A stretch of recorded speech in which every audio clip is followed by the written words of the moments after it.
Everybody. This is Joseph P. Farrell with news and views from the Nefarium on February 18th, 2016. The year is going by quickly.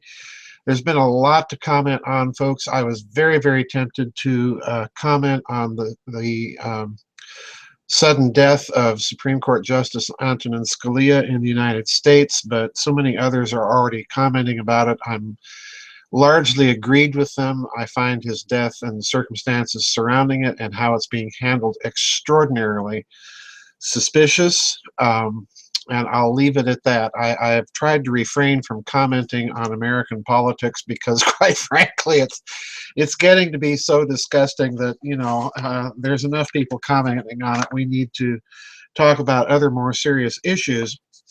There's a new analysis of American geopolitics in the Middle East, and particularly with respect to Iraq, Turkey, Saudi Arabia, and of course the Syrian crisis. And this just came out by one of my favorite researchers. I've linked this article for you. I think it's a very important article. I think you all need to read it. It's rather lengthy, and I want to be pulling some things out of it today because I want to add my own 2 cents worth of high-octane speculation. I don't necessarily agree with Mr. Engdahl. That's always a hazardous occupation and undertaking. But anyway, the article is entitled Washington's Machiavellian Game in Syria. And like I say, this is a very long article. I'm simply going to try and summarize as briefly as I can what it contains. The basic thesis here is in 2 paragraphs that are right below the subject header, Washington, pardon me, confusion or deception. And here's what he says. Pardon me. It's a widespread notion fostered by U.S. and European mainstream and other media, even by media in Russia and China, that Washington is in confused disarray, a superpower or hegemon, which has lost its bearings. Media analysts write of a policy clash or internal factional battle, and that's been one of my memes, that renders any U.S. action in destroying Daesh or ISIS in Syria and Iraq a ludicrous, bumbling joke. From years at looking at U.S. foreign policy, I've learned to bring a certain respect into my assessment. The respect is not at all admiration, but an appreciation that, after all, the world's most powerful superpower did not come to that position of power without extraordinary skills, cunning, and a remarkable ability to lie convincingly, to deceive, to very precisely manipulate the weaknesses of their opponents. Now, let me skip several paragraphs here and go on to the concluding paragraph in this section of his article. He says, quote, more useful is to assume they have a well-thought-through strategy behind a veil of Machiavellian lies and deception, rather than to assume stupidity as our operating premise. So amid an incredible array of contradictory indications out of Washington, what's going on between the actors in the war against Syria and the entire Middle East today in February 2016? Now, please note what he said, because what he's just said is that the confusion that Washington is projecting about its foreign policy is deliberately orchestrated. It's all been a bit of theater to create the impression of weakness, confusion, factional infighting, and so on. So with that in mind, let's go on to the next header under the article. And here we get to the central thesis of this article. And it's I think, a thesis that you really have to ponder and consider very seriously.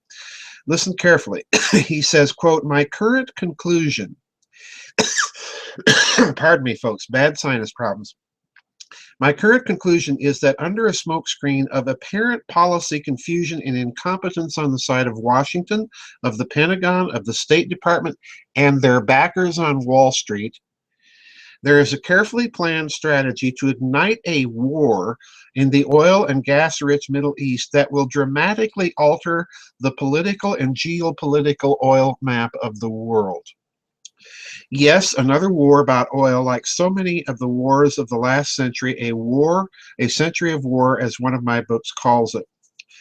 The Washington Wall Street think tanks, behind the coming change are orchestrating the actions of state actors in the Middle East who, blinded by their own greed or desire for empire, Ottoman or Saudi, see not that they are falling into a fatal trap, unquote. Now stop right there, because again, this is where I'm really in tremendous agreement with Mr. Engdahl. I've been suggesting over the past few weeks and months that there has been some sort of sea change, perhaps this was in the works all along, toward Saudi Arabia and toward Turkey.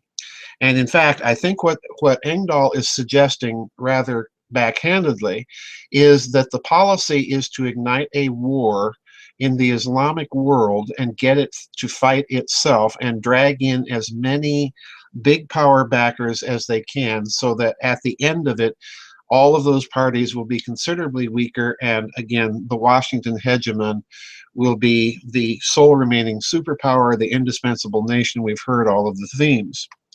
Now let's continue with Engdahl. He says this in a few paragraphs after the ones I just finished.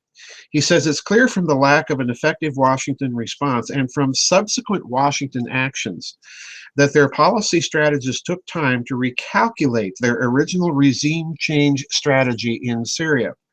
What emerges is the clear evidence that they have decided to actually use Russian military intervention to advance their original strategic plan for the region, much like classical martial arts teaches to use your opponent's force against them. Now, skipping way down in the article under the section header, Janus faced Washington. Quote, Washington policy, the policy of the USA military-industrial complex and their Wall Street backers, has in no way changed. That's clear. I find no convincing evidence to the contrary. And I agree with him there with respect to Syria.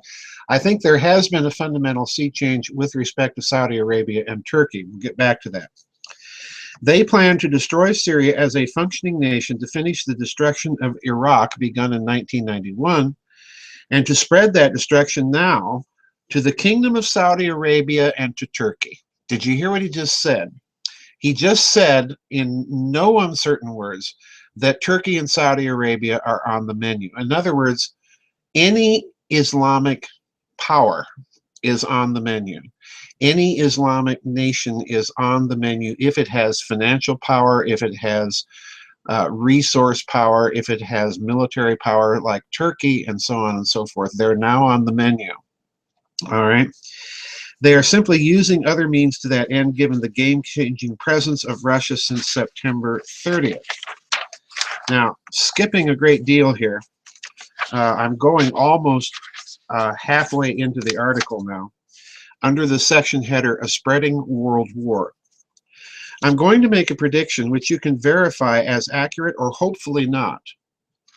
In about 2 months, I estimate, around late March or April, it will be clear. The U.S. Machiavellians have lured not only Turkey's Erdogan and Saudi Arabia's Prince Salman, but now Moscow into their trap in the Middle East. The initial losers in this unfolding deadly game will be Saudi, Turkey, Syria, Iraq, and likely Russia. The ultimate losers eventually will also be the American patriarchs or oligarchs behind these incessant wars of destruction, but not immediately, short of a miracle. Now, he doesn't really go on in this article to state very clearly why he thinks the ultimate losers are going to be the very American oligarchs and plutocrats, military industrial people setting all of this up.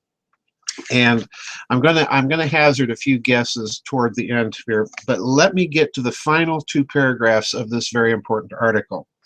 Listen carefully to what he says.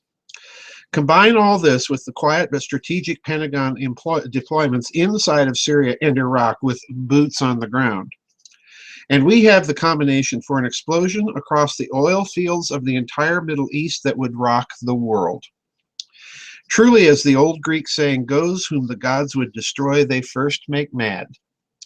I can imagine a disgusted world turning on those American patriarchs and their proxy partners in war, telling them, to use the words of the great Freddie Mercury song, the one about rocking certain people, unquote. And that's the last two paragraphs of the article. In other words, what he's predicting is a backlash against this continued American unipolarism and manipulation. In fact, America has simply replaced Great Britain as perfide Albion. It has become now the master great power manipulator, and everybody is beginning to hate it. Now, I agree with him. I do think that there's going to be a backlash against this policy of the United States in the Middle East, and the backlash is going to come precisely from Europe, all right, because they're on the doorstep. Now, there's one thing that I have to disagree, and this is where my high-octane speculation comes in. There's one thing I have to disagree with Mr. Engdahl, and as I said, this is always a very hazardous undertaking when you disagree with him. He's a brilliant thinker. He's a good researcher. But my disagreement is here. I don't think that Russia is quite as oblivious to these moves or the thinking behind it as Mr. Engdahl suggests in other paragraphs in his article. I think really what Russia understands, and that we need to understand that it understands, is that there is, in addition to the geopolitics of oil, there's something else tremendously at stake here, and that's culture, all right? Now, Islam, you've heard me say this many times before, I'll say it again, Islam has nothing to offer the world, absolutely nothing. And I think this is part of the thinking that's going on in Washington. They realize that if we're going to have our brand shiny new world order and have global corporations running it all, you cannot have that kind of culture sticking around to challenge the sovereignty that you want to vest in those global corporations, because after all, Islam stands for a very, very different kinds of sovereignty, all right? The sovereignty of the book, the sovereignty of the Nation of Islam. So they've recognized that there's a tremendous cultural clash, and it's not going to go away, and so now they're putting in the steps to deal with it. Now, Russia, I think, understands this very well. I think Russia understands that this is a culture war in as much as it is a geopolitical war. And I think that they also understand that the United States, while it is projecting power, it is losing moral suasion. It is losing authority, all right? And I think Russia is playing a very, very long-term game. I've said before that Russia has been challenging the fundamental assumption of the Western financial oligarchs, and that assumption has been that the nation-state is obsolete. We're transitioning to a world where multinational corporations can and should run everything, all right? Russia has been challenging that fundamental dogma, and I think the Middle East is where they are trying to make this project of projecting this challenge and reintroducing the idea that sovereign nations are an important concept. They are essential to good order and international peace. Now, there's one thing that Engdahl mentioned, but he didn't talk about in his article very extensively, and that was the recent meeting between the Patriarch of Moscow, Kirill III, and Pope Francis I, all right? I suspect that this meeting, when you put it into this kind of geopolitical context, I suspect that this meeting was precisely because the analysts in the Vatican, the analysts in the Moscow Patriarchate are also looking at this same geopolitical situation. They're seeing the slaughter of the Christians in the Middle East. This concerns them both for obvious reasons. And they're looking at this geopolitical situation, and they're seeing that this is as much about culture and the necessity to preserve the foundations of our culture in the face of this globalist onslaught that's coming out of Washington. So in other words, what I'm suggesting to you is that Francis may at times act and mouth things that are part of the globalist agenda. But never forget, the papacy is the oldest political chancery in continuous operation in the world. It will ally itself as convenience dictates. And by reaching out to the Moscow Patriarchate, what Francis is really doing, I am suggesting to you, is I've heard your message, Mr. Putin, and I'm in sympathy with it, all right? So this is part of the geopolitics game that we're going to see play out. I wish that Mr. Engdahl had spoken a little bit more directly. It'd be interesting to know what his thoughts are. But anyway, take a look at that article, friends. I think it's very insightful. It's very prescient. I think if you dig into it, you'll have your own thoughts about what's going on in the Middle East and what's behind it, and perhaps can contribute to the discussion. Anyway, that's it this week, folks, for News and Views from the Nefarium. I'll see everybody on the flip side. Bye-bye, and God bless.